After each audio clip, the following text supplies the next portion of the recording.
is a very tragic case that affected the whole world, especially for the people in San Bernardino, California. This is the 2015 San Bernardino terrorist attack slash mass shooting slash bomb threat. I chose this case because it is the 10-year anniversary this year. This case takes place on the date of December 2nd, 2015, and I just wanted to bring it back to light just to remind everyone and discuss the seriousness of this situation that happened back then, and then we could kind of come back to today and see if anything has changed. I just want to also show the victims and their family respect too. I just want to get the information out there to give awareness to people so that we can make better choices and we can learn from the past so we can have a better future. So here we go. I wrote some notes down on my iPad, so I will be looking down because I want to give accurate information and make sure I stay on cue. Okay, so this is the 2015 San Bernardino attack. On December 2nd, 2015, there was a terrorist attack that consisted of mass shooting, attempted bombing, which occurred at the Inland Regional Center in San Bernardino, California. San Bernardino is about 60 miles from LA. It was founded around the Spanish Mission in 1810. It became a key Mormon settlement. It grew with the railroads like Santa Fe and Union Pacific. It was a developed center for citrus fruits, aerospace, and trade. San Bernardino also is home of Cal State University of San Bernardino. The population back in 2020 was 222,101 people. It's probably grown since then. The Inland Regional Building in San Bernardino is located at 1365 South Waterman Avenue. That building is a major nonprofit supporting individuals with development disabilities. The building itself was established in 1972 and moved to its current site in San Bernardino in 1996. There is a conference center in the building, which is in the main facility, and it has a banquet room, which often gets used for community events and meetings and holiday parties. That day, the county of San Bernardino was hosting a mandatory annual training and the holiday party. So the two suspects we're going to be talking about is Saeed Farouk and Tashfeen Malik. So those two were a married couple who lived in Redlands, California, which is like the next city. It's next door to San Bernardino, so not far. So Saeed was actually a San Bernardino County Department Public Health Officer. And in the training and the holiday party consisted about 80 employees in the rented room in the Inland Regional Center building. So a little background on Farouk. Farouk was a Muslim and he was American-born citizen of Pakistani descent. He was born June 14th,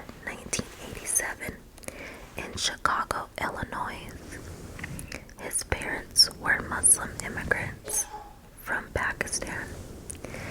It's reported that he had a troubled childhood. He grew up in an abusive home, which his father was violent to his mother. Farouk grew up in Riverside, California, and attended La Sierra High School and graduated in 2004. He actually graduated 1 year early. He then attended Cal State University of San Bernardino and received a bachelor's degree in environmental health in between 2009 and 2010. He also attended Cal State Fullerton in 2014 for 1 semester in their graduate program for environmental engineering, but didn't complete the program. He also had a profile on a dating website which he listed, quote, target practice, end quote, as one of his hobbies. He would also go to firing ranges from time to time by himself. That was one of his hobbies. He worked as a food inspector for San Bernardino Department of Public Health for 5 years before this incident. Co-workers described him as quiet, polite, and said he held no grudges. According to family members and co-workers, Farouk was a devout Sunni Muslim, which is the largest branch of Islam and the largest religious denomination in the world. He had traveled to Saudi Arabia several times, including to complete the Hajj in 2013. If I've mispronounced anything, I do apologize right now because I can't even pronounce English correct, so just want to let everybody know I'm going to do the best I can.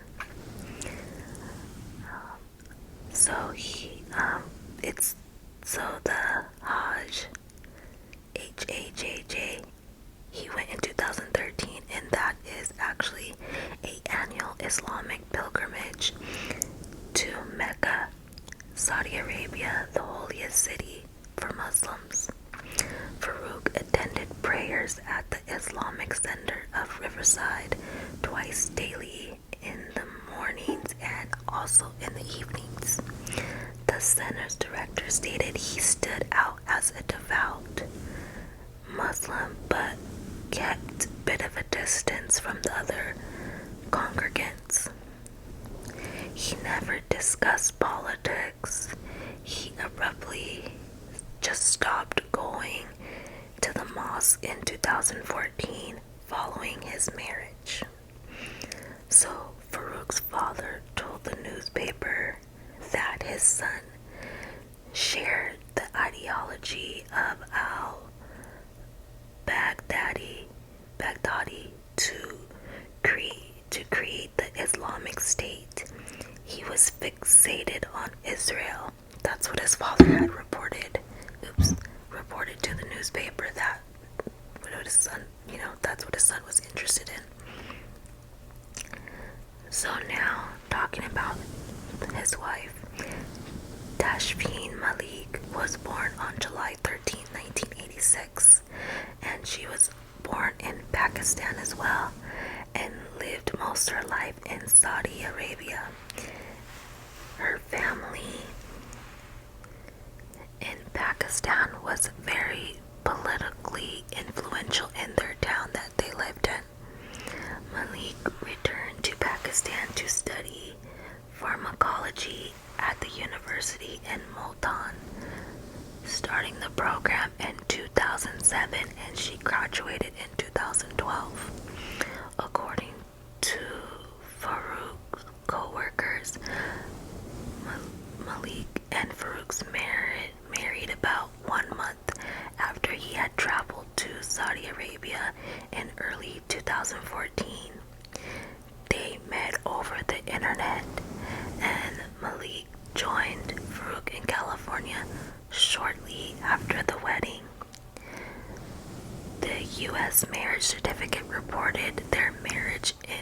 suicide on August 16, 2014. Malik entered the U.S. on a K-1 fiancé visa with a Pakistan passport.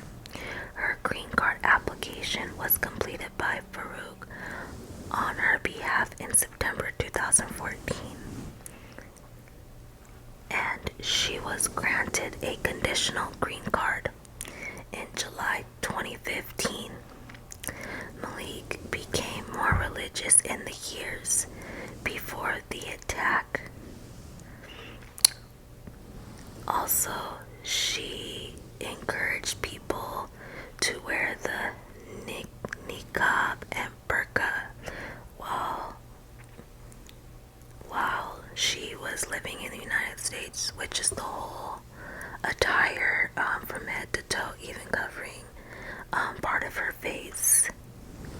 So she would encourage people to wear women to wear that as well, and she did as well.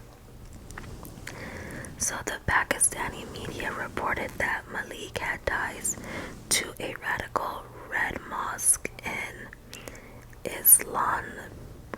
Islamabad. Her family says she left modern Islam and became more radicalized while living in Saudi Arabia. On December 16, 2015, the FBI director, after the incident, FBI Director Comey had said that they could see from their investigation that in the late 2013, before the two had met, that their agreement and journey to the U.S., they were communicating online and showing signs that their communication of their joint commitment to jihadism and martyrdom, that showed that Malik had openly expressed her radical beliefs on social media, leading to calls for U.S. immigration officials to routinely review social media as part of the background checks, which is not part of the current procedure. One moment. Hey, kitties. Hey. Sorry, my brother's getting. Hey.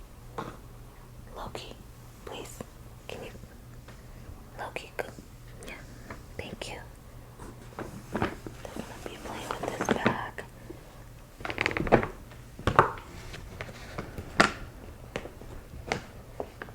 Oh, great. Okay, sorry about that. Both those cats will be playing in the bag. Okay, so they were discussing that they should do social media background checks, part of the visa application, to make sure that we're, having people in this country that are not radicalized or whatever. But that's not part of the procedure. But I guess they're speaking hypothetically. If it was, they would have caught the type of content she liked to watch, or the group she socialized with online. So before they even met, the FBI stated that both were consuming poison on the internet, and they both were becoming radicalized before they started courting or dating each other online. So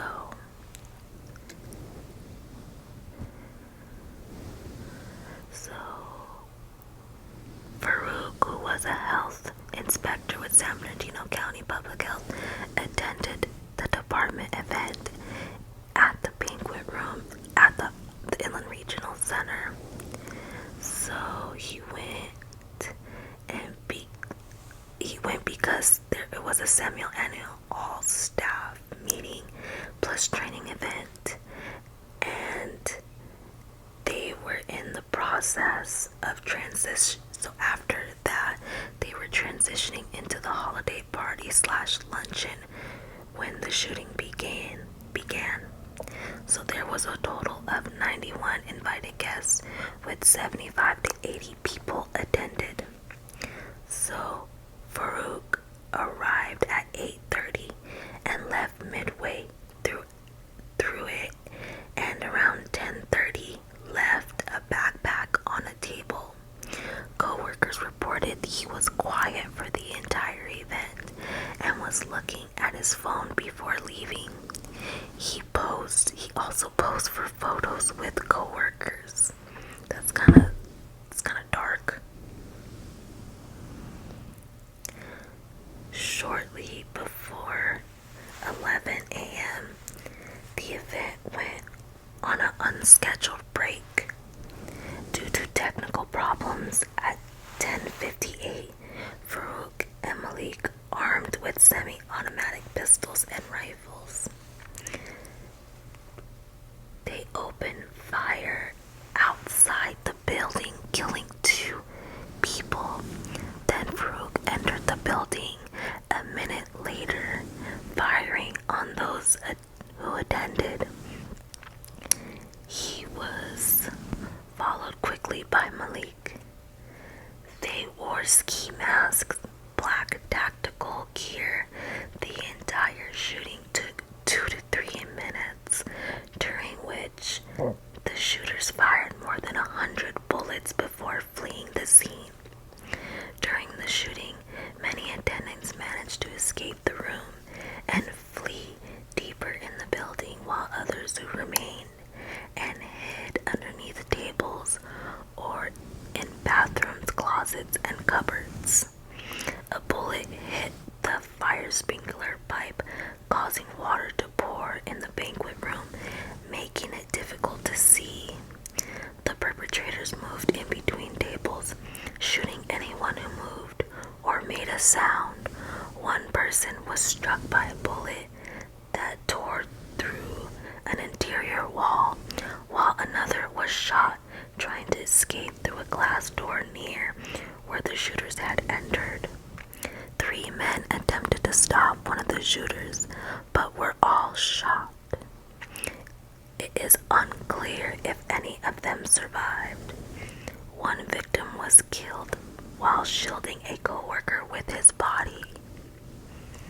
Some mistook the attack as an active shooting drill. They left 3 explosive devices in the building. They consisted of pipe bombs, and they had like Christmas lights and other things.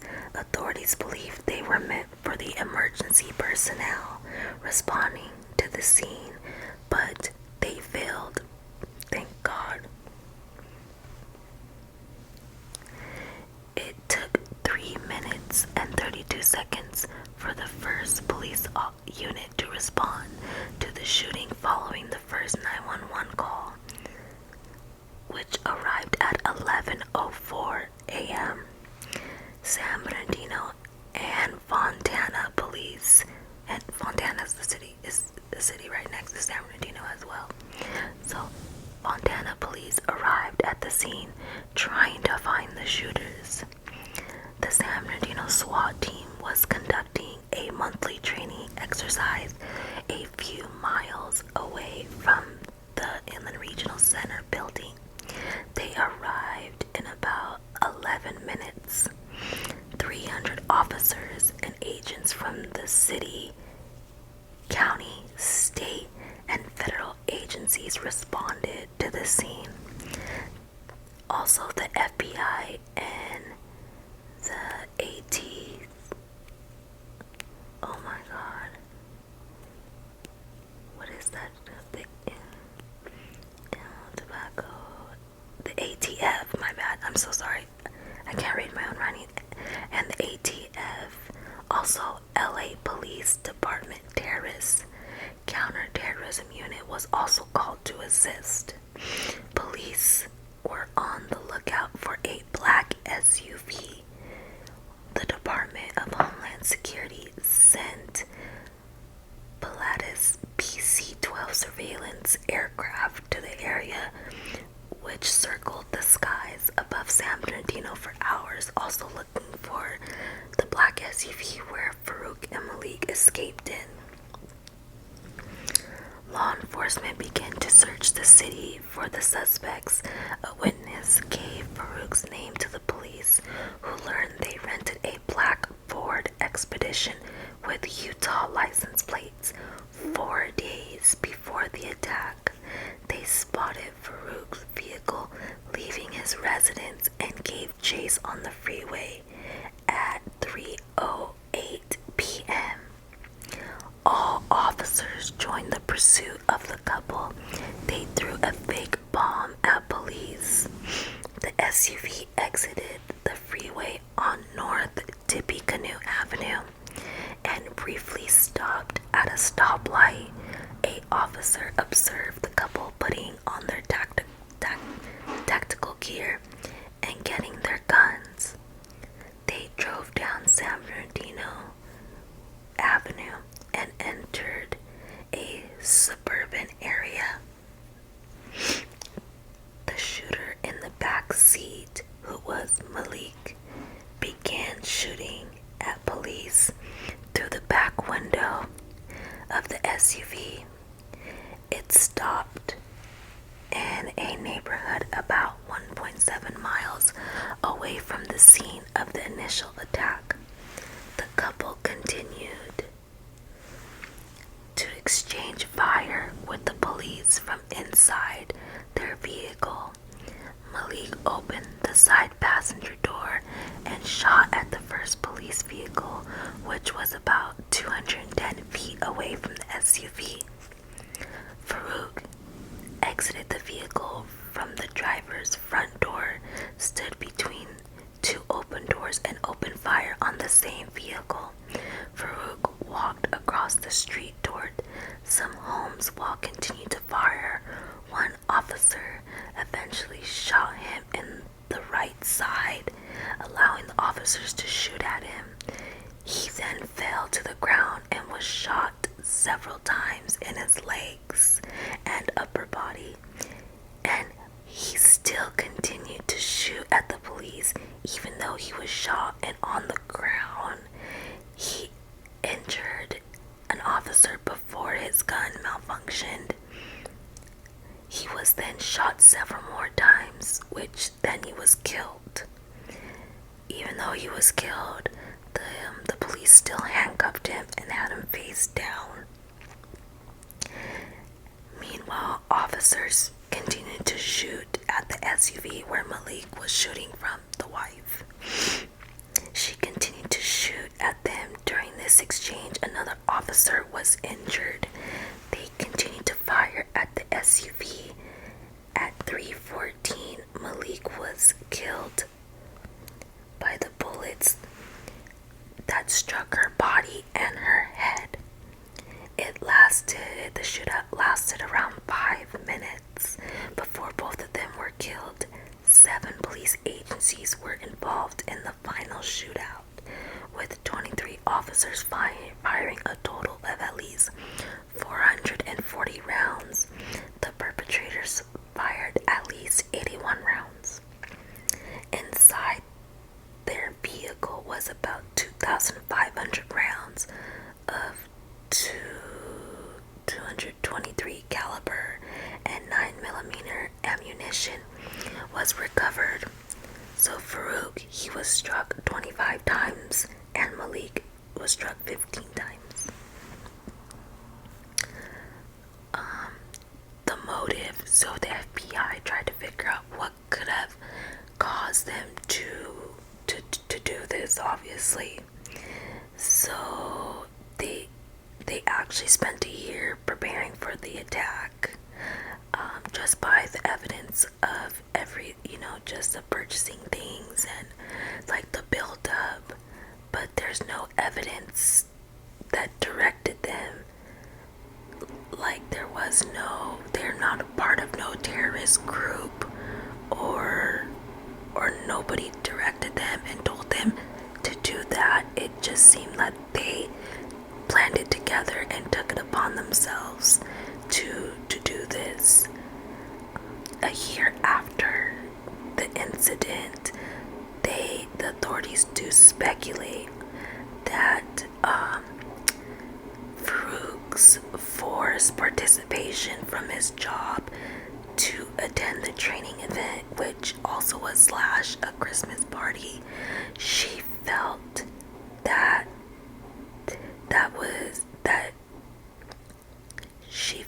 that her husband shouldn't be forced to attend a non-Muslim holiday, since, obviously Christmas is not a Muslim holiday, and that could have been a trigger for why they wanted to do this. But also, this isn't confirmed. Just going through some of her emails, she had stated that her husband shouldn't be forced to. So she felt that he was being forced by his job to participate in this event. She also posted things like that on her social media as well, about how she felt about how at her husband's job, how he had to attend and things of that nature, and she just felt it was disrespectful. So on December 4th, 2015, the FBI completed their investigation in their home. Remember their home that's in Redlands, California.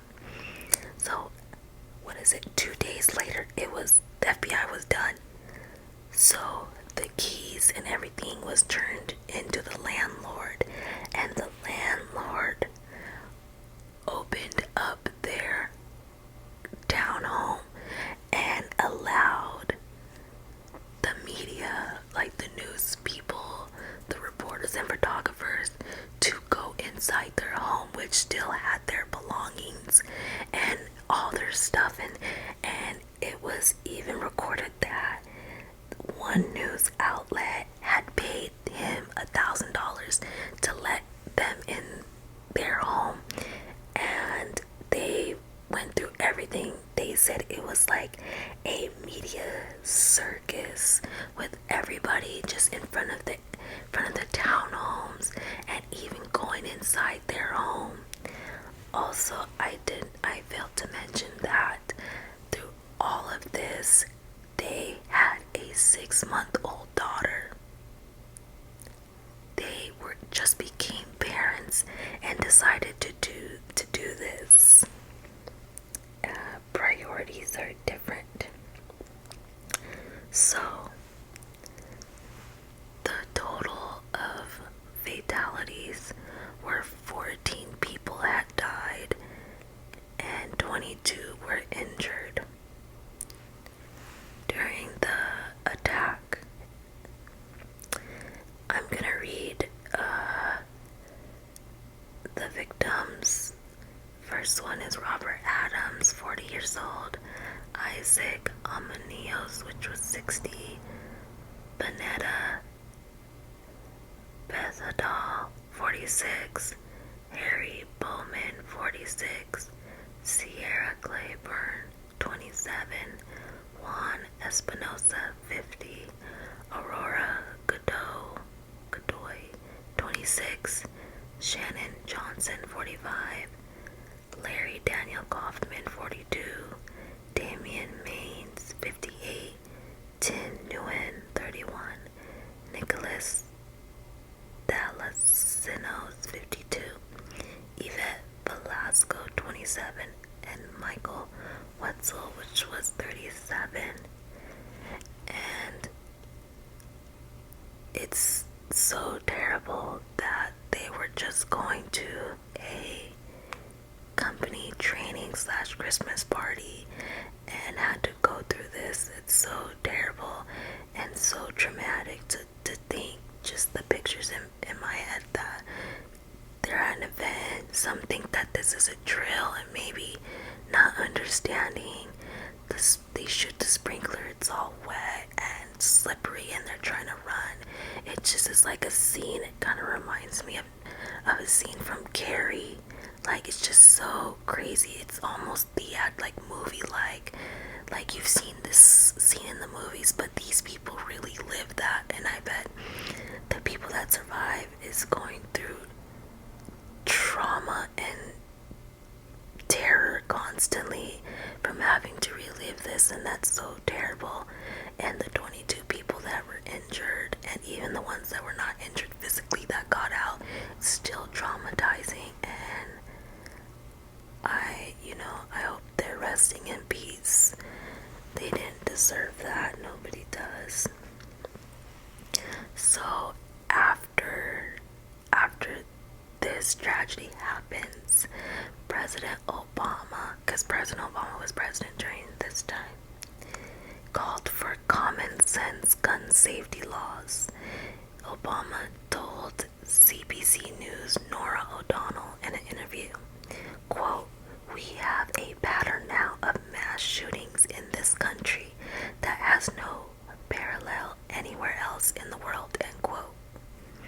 Obama called for legislation to block on the anti-terrorism no-fly list from purchasing weapons. It didn't go through. It was blocked. I'm not going to get too much into politics, but I just want to talk about what happened after the situation. Also, President Obama ordered the U.S. flags to be flown at half-staff at the White House, the public buildings, military installations, Navy ships, embassies, and diplomatic missions. On December 18th, 2015, the President and the First Lady came to San Bernardino and met with the families of the fatal victims and emergency personnel who first responded to the incident.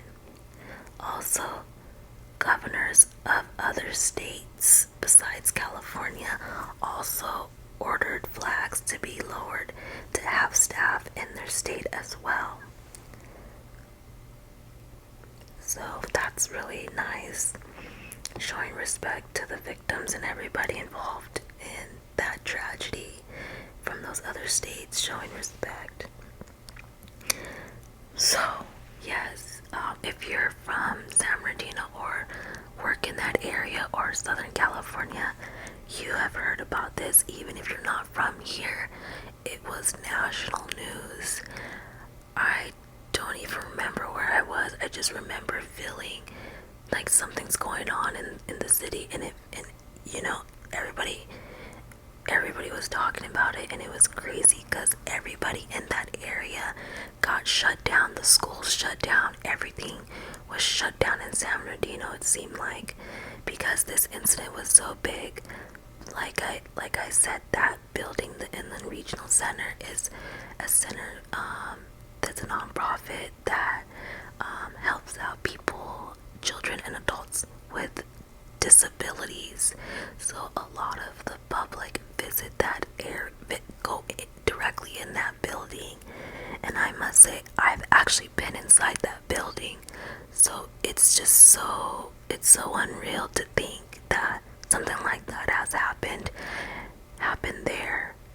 Unfortunately, how I feel about the situation, all due respect, they labeled it as like a Islamic terrorist attack, and for me, I mean, yeah, these people were Muslim, but it kind of seems like they focused on their religion as a reason why they did that. And in my opinion, it just seems that these two people who happen to be Muslim just did something terrible, but I don't feel that their religion was why they did it. And what happens is that when we see, since the 2001 9/11 attack, that society starts saying that everybody that's Muslim are terrorists, which is not true. And at this time, just like in 2001, there was a lot of hate crimes towards Muslims, which is not okay either. Not because you're Muslim doesn't mean you're a terrorist. Just like with COVID, there was a lot of abuse and violence towards Asians, all types of Asians, which is not right. So anyways, back to what I was saying.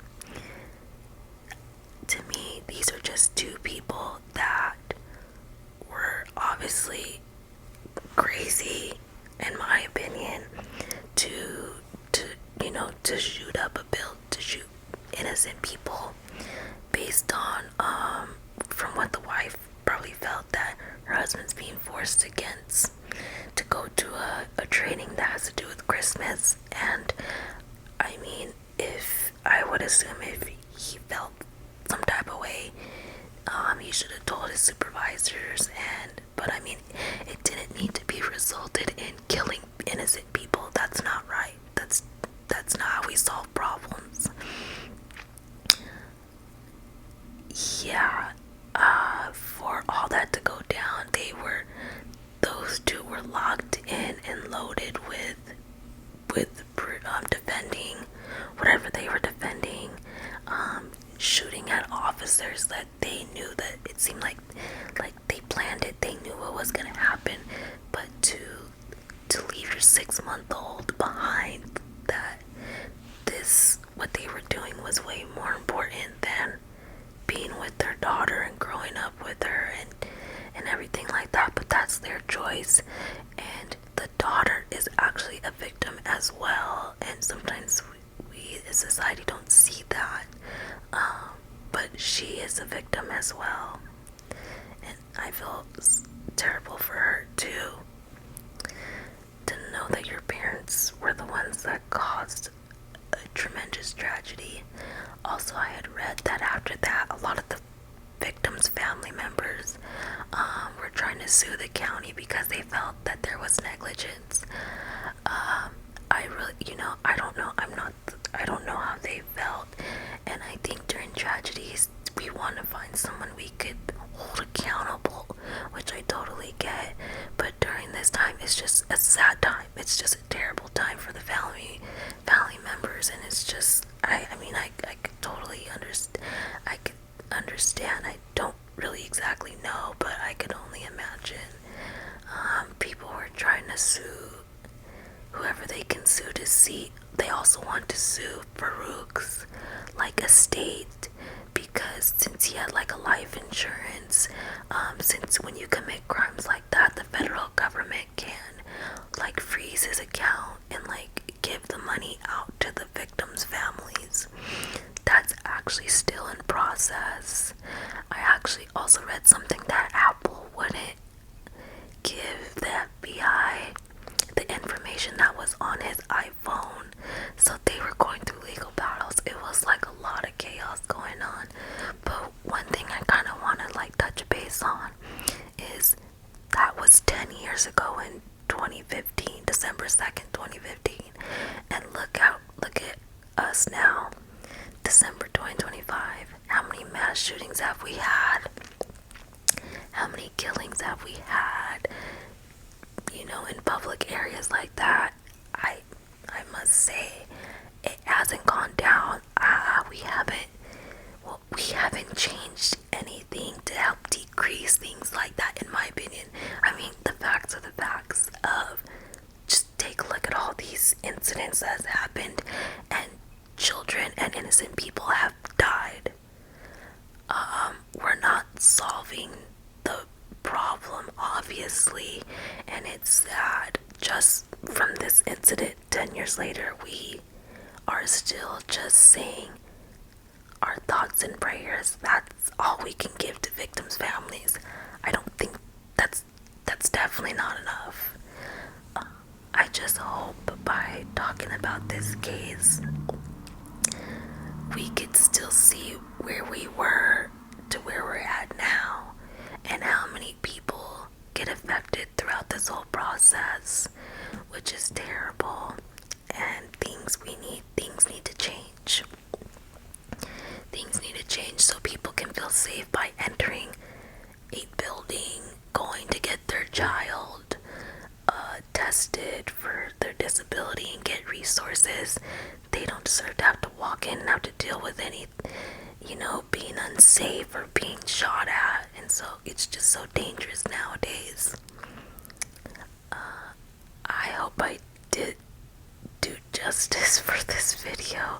I just really want to get this information out since this month makes it the 10-year anniversary. I feel like it's very important, and the city of San Bernardino did stand strong, and they came together and supported the city, the families of the victims, and everybody. And it was just very respectful that people showed respect to the victims as well, just like the president and everything. I think that regardless of what party you are, it doesn't matter. Showing respect is such a big thing and key, and you could just tell it was sincere. But beyond that, we need to come up with better ways, in my opinion, better ways to keep the public, children, and everyone safe. So I hope you guys enjoyed the video. Stay safe. I mean, the best you can, because things just happen nowadays, but just stay safe and mindful and be aware. And I will see you the next video. So good night. I will see you then. Okay.